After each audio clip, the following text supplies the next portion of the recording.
बच्चों, आज मैं आपको मॉडर्न फिलॉसफी का एक महत्वपूर्ण घनवाद पढ़ाने जा रही हूँ। घनवाद का उदय 1907 में हुआ।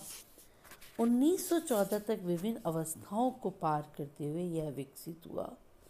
ये बहुत लंबा चला, पूरे 7 साल ये चला। इसको बहुत अनुयायी मिले और 1925 तक उसने कला क्षेत्र में सबसे सामर्थ्यशाली एवं प्रेरणादायक कला शैली के रूप में कार्य किया। इसीलिए मैंने आपको स्टार्टिंग में बताया था कि ये बहुत ही महत्वपूर्ण और इम्पॉर्टेंट शैली है। इसीलिए आप ये जो घनवाद के सिद्धांत है जिन्हें मैं आपको बताने जा रही हूँ, आप इनको बहुत ही ध्यान से सुनिएगा। वास्तुकला, उद्योग कला, विज्ञापन, शिल्पकला, हस्तकला, अलंकरण आदि सभी मानवीय निर्माण क्षेत्रों पर उसने जो भी प्रभाव छोड़े, यानी कि घनवाद ने, वह दृढ़ मूल है। 1912 तक केवल पेरिस तक ही सीमित था। यूरोप के मध्य में स्थित पेरिस कला व संस्कृति का महत्वपूर्ण केंद्र माना जाता था। यहाँ ज्ञानार्जन, आर्थिक सफलता या मान्यता प्राप्त करने के हेतु देश विदेश से कलाकार, साहित्यिक व कला प्रेमियों का आना जाना लगा रहता था। घनवाद को जन्म देने में कौन सी प्रेरणाएं कारण रही, हम सबसे पहले इस पर विचार करेंगे।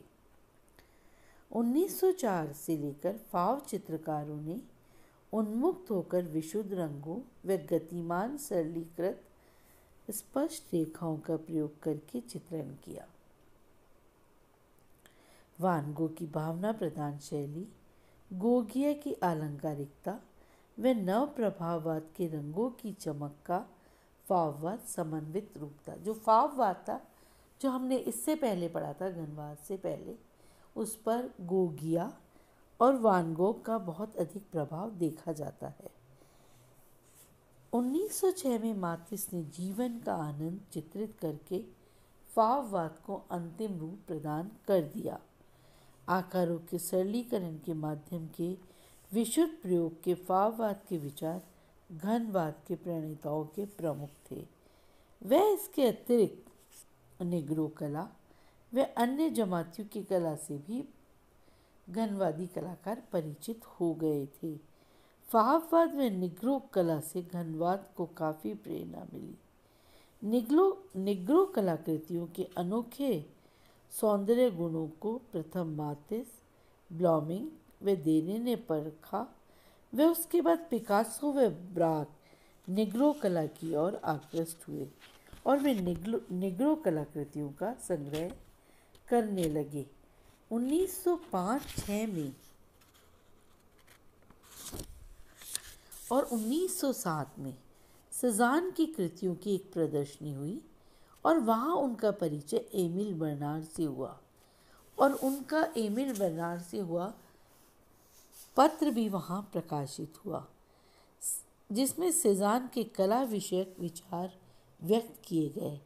सेज़ान की चित्र प्रदर्शनियाँ एवं उनके विधान प्रकृति को वृत्तचित्ती, गोल व शंकु के आकारों में देखकर चित्रित करना चाहिए।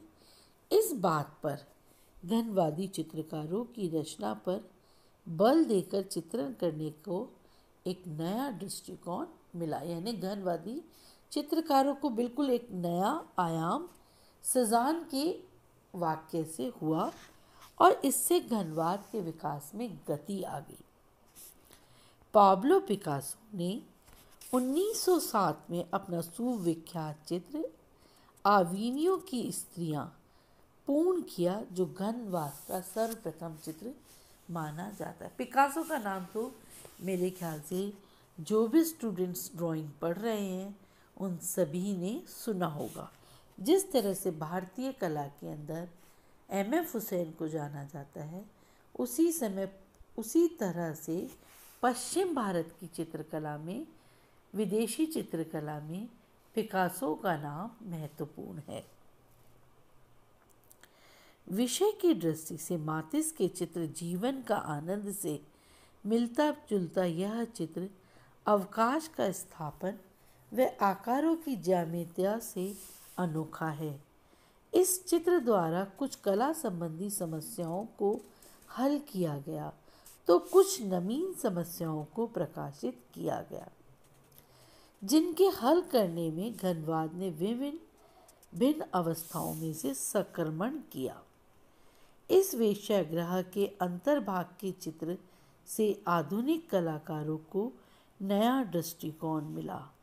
पिकासो के चित्र में विषय को केवल निमित्त मात्र स्थान प्राप्त है। इस चित्र द्वारा पिकासो ने आकार सौंदर्य की परंपरागत एवं प्रचलित कल्पनाओं पर कुठाराघात किया है।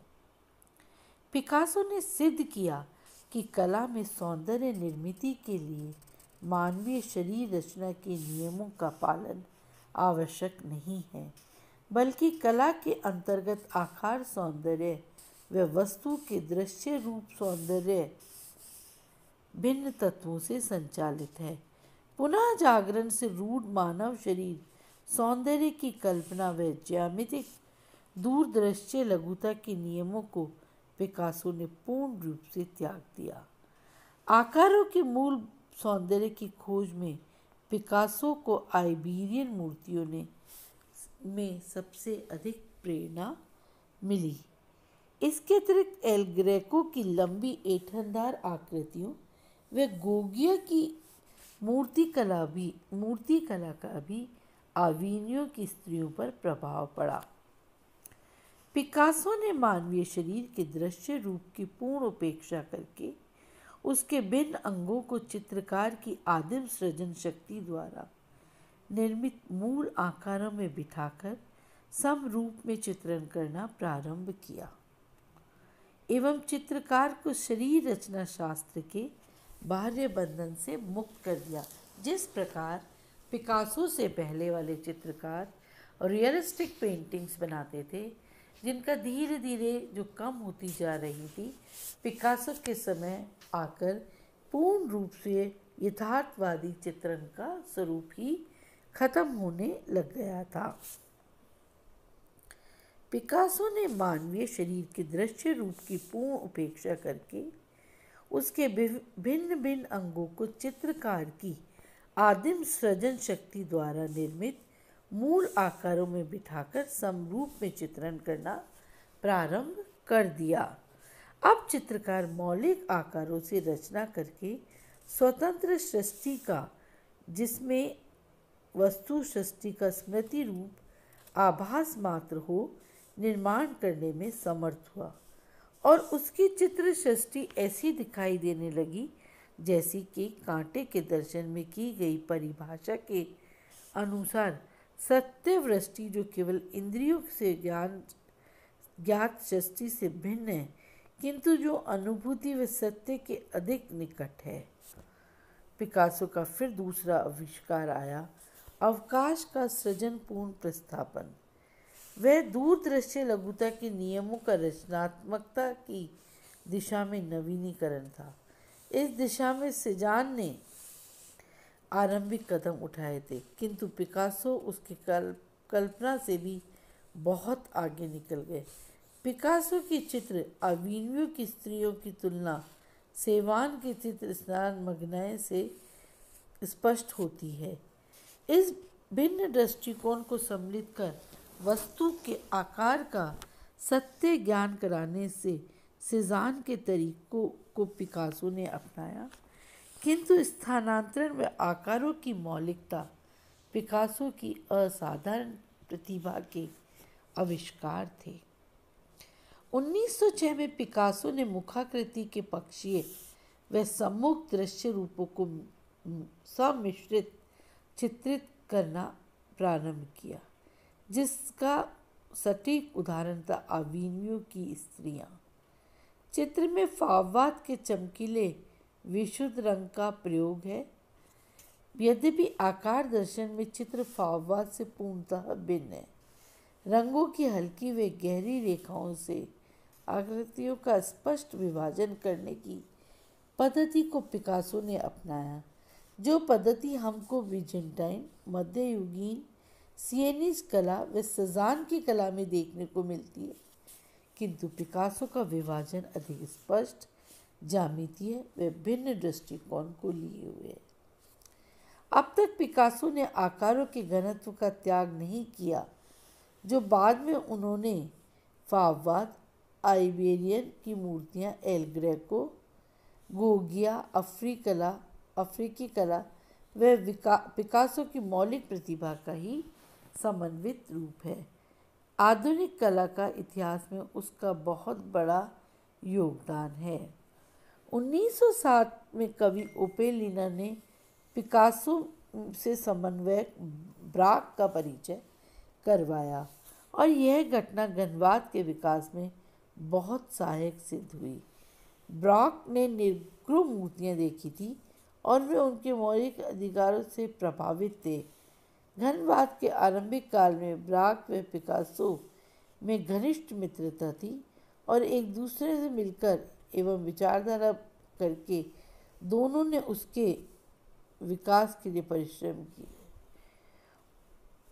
परिश्रम किए। 1908 में पूर्ण किया हुआ ब्राक का चित्र विवस्त स्त्री घनवाद की दिशा में उनका पहला चरण था।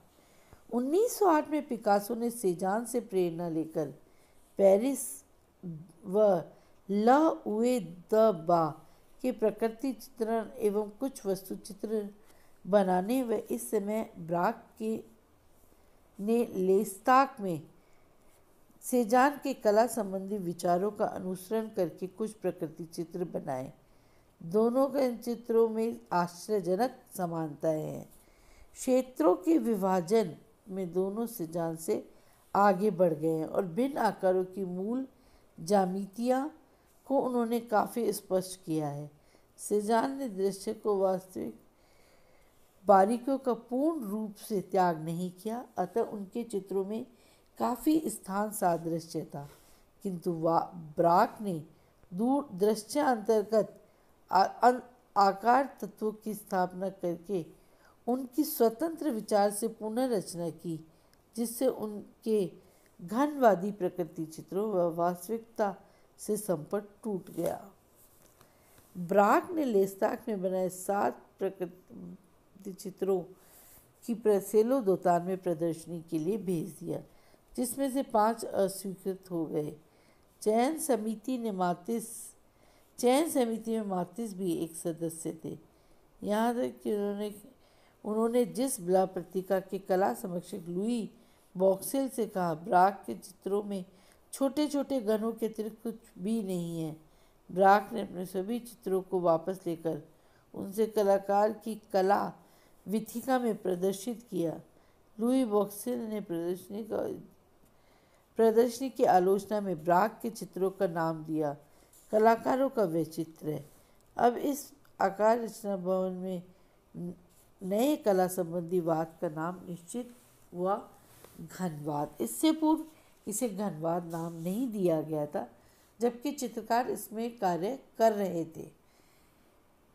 1908 से कुछ समय तक ब्राक व पिकासो ने एक साथ कार्य किया और इस काल के उनके चित्र जिनमें इतने एक समान बन गए हैं कि उनको पृथक करना कठिन है, किंतु सूक्ष्म निरीक्षण से ज्ञात होता है कि पिकासो के चित्र में गतित्व व कल्पना रंजना पर बल है, जबकि ब्राक के चित्रों में नियंत्रण व स्थायी भाव के साथ रंग संगति व आकारों की अलंकारिकता का विचार किया गया है। घनवाद के आरंभिक काल में दोनों ने प्रत्यक्ष वस्तु या प्राकृतिक दृश्यों के अंतर्गत आकारों का विश्लेषण करके घनवादी चित्र संरचनाएं की है। अतः इस काल के घनवाद को विश्लेषणात्मक या प्रभाववाद या घनवाद कहा गया है। वस्तु के घनत्व की रक्षा चित्रों में की है एवं कई जगह ज्यामितिक मूल आकारों की सहायता से अतिशयोक्त रूप देकर घनत्व को बढ़ावा दिया है। अवकाश के शून्य तत्व को हटने पर उसको भी तत्व के विभाजन तथा रचनात्मक अस्तित्व प्रदान किया गया है। चित्र रचना ऐसी प्रतीत होती है मानो वृत्तचिति गोल व शंकु की सहायता से नई महत्वपूर्ण